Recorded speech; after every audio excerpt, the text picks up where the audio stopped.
Welcome back.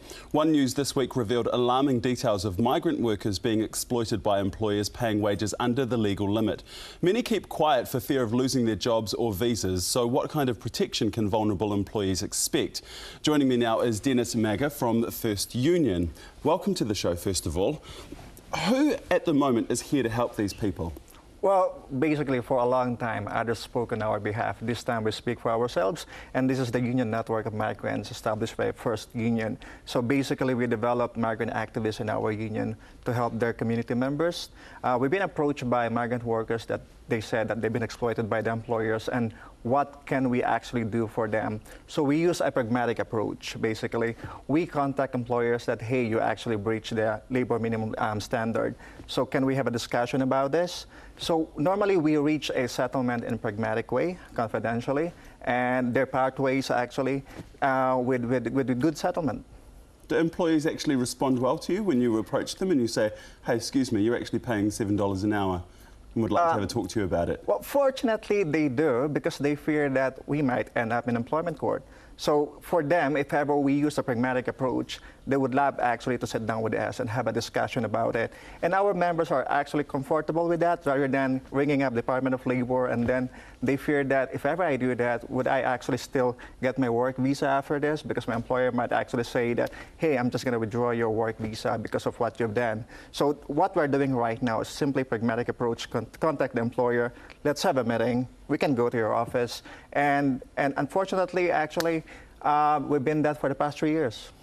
And you've had some successful cases? Because I should think that when you contact these employers, if they don't want to talk to you, potentially the person, the migrant worker that's involved could lose their job, as you say, and get deported out of the country. Yeah, we discuss actually the risk to employers, that if ever we take this further, this is how much money that you will lose, and this will be actually the outcome of this meeting, and outcome of this if ever we go to employment court. So what do you want to do right now?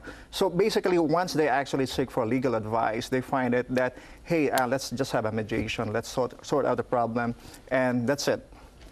How widespread is this problem? It's an ongoing issue, to be honest with you. If ever I invite you to go and visit some small shops right now, I will tell you that you will find out that there are many migrants being paid on $8 an hour, $10 an hour. Yeah. Right.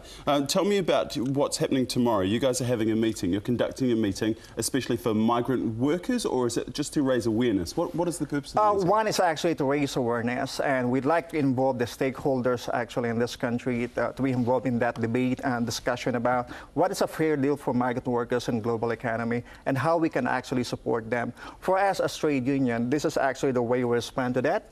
For example, the Department of Labor would like actually to have some crackdown on these employers, but we believe that aside from that, we need actually to approach the community because that's a practical way. We need actually social awareness to address this problem. How do you get these people together? Because these workers aren't coming forward.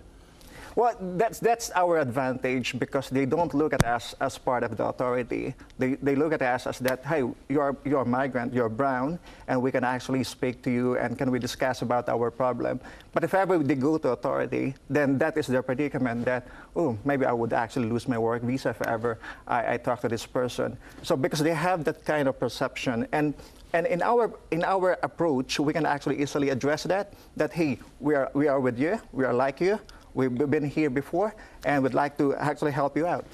All right. You have been heard. Thank you very much. Dennis Maga from FIRST Union. Okay.